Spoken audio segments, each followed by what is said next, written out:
CapCut open करून new प्रोजेक्टवर click करायचं. त्यानंतर फोटो ॲड करून घ्यायचा. फोटो ॲड केल्यानंतर ॲस्पेक्ट रेशो याला सिलेक्ट करायचं. 9.6 हा रेशो घ्यायचा. त्यानंतर इमेजेस झूम करून घ्यायची प्रॉपर. त्यानंतर बॅक येऊन हा भाग कट करायचा. त्यानंतर मी तुम्हाला डिस्क्रिप्शनमध्ये दिलेला व्हिडिओ बिटमार्कचा त्याला ॲड करून घ्यायचं. ॲड केल्यानंतर एक्स्ट्रॅक्ट ऑडिओ असं करून घ्यायचं. त्यानंतर बॅक येऊन जिथं तिथं बीट दिलेले त्याआधी फोटो हा सॉन्गच्या शेवटपर्यंत वाढवून घ्यायचा. त्यानंतर मी जिथे तिथे बीट दिले तिथं स्प्लिट मारून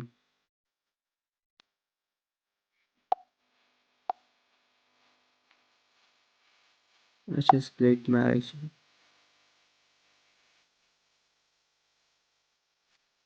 त्यानंतर बीट 4 वर, त्यानंतर बीट 5,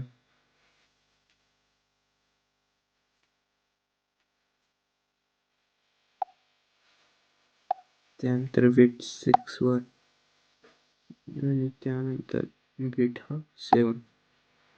असे बीट मारणे झाल्यावर व्हिडिओवर क्लिक करून व्हिडिओ डिलीट करायचा. व्हिडिओ डिलीट केल्यानंतर मी तुम्हाला 2 PNG दिले आहे त्या ओव्हरलेमध्ये जाऊन दोन्ही PNG ॲड करून घ्यायच्या.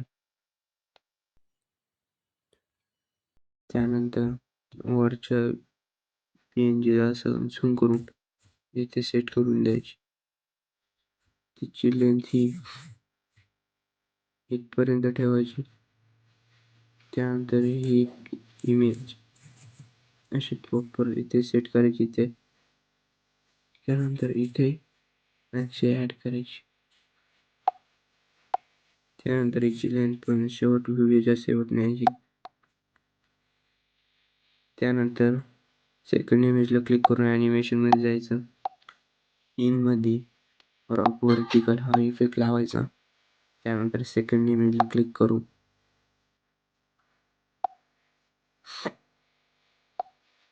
कॉम्बोमध्ये बाउन्स 1 हा इफेक्ट लावायचा. त्यानंतर इमेजला क्लिक करून कॉम्बोमध्ये स्लाइड आणि वेव्ह हा इफेक्ट अप्लाय करायचा. त्यानंतर समोरच्या इमेजवर क्लिक करून इनमध्ये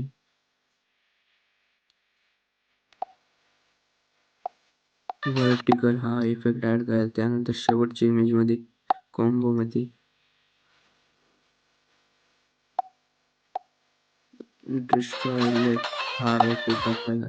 त्यानंतर शेवटच्या इमेज क्लिक करून इनमध्ये रॉक हॉरिझॉन्टल हा इफेक्ट अप्लाय करायचा. त्यानंतर शेवटच्या इमेजला क्लिक करून ॲनिमेशनमध्ये आउटमध्ये जाऊन फेड आउट हा इफेक्ट अप्लाय करायचा. त्यानंतर तिसऱ्या इमेजवर येऊन इफेक्टमध्ये व्हिडिओ इफेक्टमध्ये जायचं. व्हिडिओ इफेक्टमध्ये आल्यावर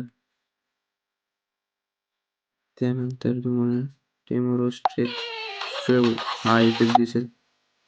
त्याला इथं पर्यंत अप्लाय करायचं आणि ॲडजस्टमेंटमध्ये करून घ्यायची. त्यानंतर बॅक यायचं. त्यानंतर बॅक येऊन घ्यायचं. आपला हा व्हिडिओ रेडी झालेला आहे. त्यानंतर एक्सपोर्टच्या बटन क्लिक करून व्हिडिओ एक्सपोर्ट करून घ्यायचा. आणि आजचा व्हिडिओ कसा वाटला कमेंटमध्ये नक्की सांगा.